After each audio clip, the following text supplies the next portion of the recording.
Shoutout nga pala sa mga kapwa ko truck driver. Mga buddy, kunting ano lang naman tayo sa paggamit ng busina, ilagay naman natin sa tama. Di yung traffic, busina pa tayo ng busina, di ba? Kakagulang ng traffic light, may sinusundan kayo. Busina na agad, busina. Pati ilagay nyo lang sa tama yung paggamit ng busina mga buddy, kasi darating ang araw talaga. Darating ang araw. Ipagbabawal na sa mga truck yung paggamit ng busina na dihangin dahil sa inyo. Abusado kayo sa busina mga buddy, hindi ko alam kung ano, mga ignorante kayo sa busina o mga adik sa busina.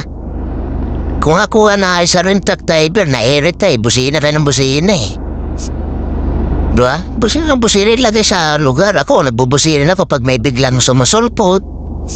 Bigla kung parang napansin ko na dedikita, binubusinahan ko.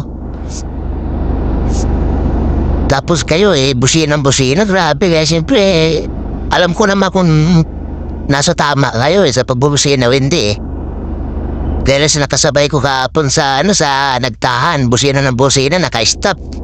Mga papansin kayo mga buddy, mga ganyan, papansin kayo Maupansin kayo mga sa tula mga buddy, mga papansin mga kagaya yung mga truck driver na busina ng busina. Di naman dapat magbubusina. Ilagay natin sa lugar yung paggamit ng busina. Tapos pagbawalan na naman tayo lahat yan. Pagbawal na yung paggamit ng busina di hangin, mag-iiyaka naman tayo. Ano, busina ng busina, hindi naman dapat naka-stop. Try yung traffic light, kakagulang. Busina ng busina. Tama ba yan mga buddy? Kaya ako nga nakapuan yung truck driver na irita Lalo na yung mga nasa paligid, di ba? Hindi siyempre na lang. Sus Maria, kaya ang lit ng tingin sa ating mga truck driver kasi karamihan talaga sa atin naiiwan Wala naman sa pinag-aralan yan. Ako, hindi ko ikinapaya. Hindi ko nakapagtapos ng grade 3. Pag nakasabay niya ako sa daan, hindi ako ganyan, busina ng busina kahit wala sa lugar, traffic, busina ng busina. Sus Maria Josep. At lang mga buddy, tingnan lang, ilagyan natin sa tama yung pagbubusina. Kung malaman kung mga ignorante kayo o adik sa busina Kaya lang, ingat mga buddy. Huwag tatama na pag may tinamaan sa pool.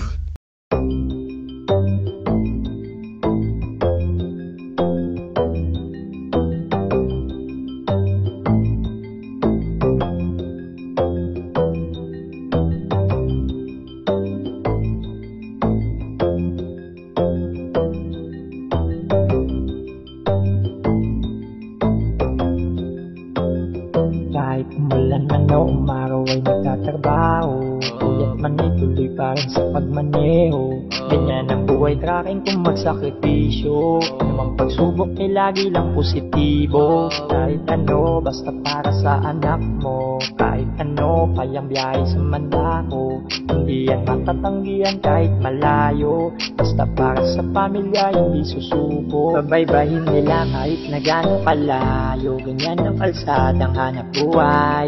Kahit na isang bahay nasa hukay. Alang-alang sa mga mahal sa buhay, ng mundo'y magkakulay. Kapit man ang mabutasan ng gulong mo, okay lang yan basta maayos ang iyong pagmaneho. Malubak ka man o humantong man sa peligro, huwag ka lang malingat at sana ay maging alisto. Nasa ganon ay di ka makabangga, ang pag-iingat mo'y idoble pa. Pagkat ikaw ang tanging pag-asa ng pamilya. Ano umaraw ay nagtatrabaho, puyat man ituloy pa rin sa pagmaneho. Ganyan ang buhay, tracking kung magsakripisyo. Anumang pagsubok ay lagi lang positibo. Kahit ano, basta para sa anak mo. Kahit ano, kayang biyahe sa mandako. Hindi yan matatanggihan kahit malayo. Basta para sa pamilya, hindi susuko.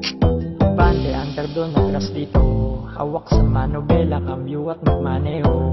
Hindi iniida, usok man ay natatamo, minsan pa ay di na nakakauwi ng ilang linggo. Lalo na mga nasa ibang bansa, para lang kumita, handang mapalayo sa pamilya ng guminhawa. At iyaw ng buhay sa hirap, makalas at asamin, pamumuhay marangya at matamasa. Gutuman ay titiisin at titipirin, ang sahod niya maipadala lang sa kanyang supling. Basta para lang sa pamilya, lahat ay kayang-kaya, ganyan ang hanap buhay ng mga tao. Kahit sa halaman o umaraw ay nagtatrabaho, kaya't man ay tuloy pa rin sa pagmaneho. Ganyan ang buhay trucking kung magsakripisyo, anumang pagsubok ay lagi lang positibo. Kahit ano, basta para sa anak mo, kahit ano, kayang biyahe sa mandako. Hindi yan matatanggihan kahit malayo, basta para sa pamilya hindi susuko. Kahit umulan man o umaraw ay nagtatrabaho, kaya't man ay tuloy pa rin sa pagmaneho. Ganyan ang buhay trucking kung magsakripisyo, anumang pagsubok ay lagi lang positibo. Kahit ano, basta para sa anak mo, kahit ano, kayang biyahe sa mandako. Hindi yan matatanggihan kahit malayo, basta para sa pamilya hindi susuko.